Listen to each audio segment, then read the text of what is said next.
আমি একটা গল্পতে শুনছিলাম, মহানবী সাল্লাল্লাহু আলাইহি সাল্লামের কাছে একজন পাপী বান্দা এসেছিলেন।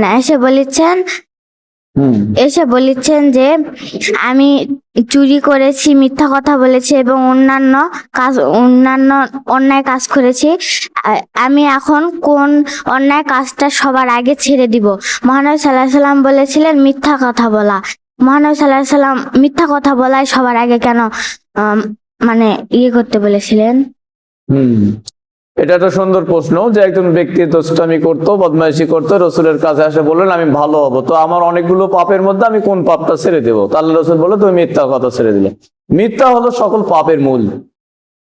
যেমন মনে করো যে একজন মানুষ যদি মিথ্যা না বলে সে ভালো হয়ে যাবে কিভাবে? যেমন তুমি নামাজ পড়িছো, যে না, তাহলে তো নামাজ পড়তে হবে। হ্যাঁ, তাহলে যদি বলে নামাজ না পড়ো, যদি সে বলে আমি নামাজ পড়ছি, তাহলে মিথ্যা হয়ে গেল, তো বলতে পারবে না।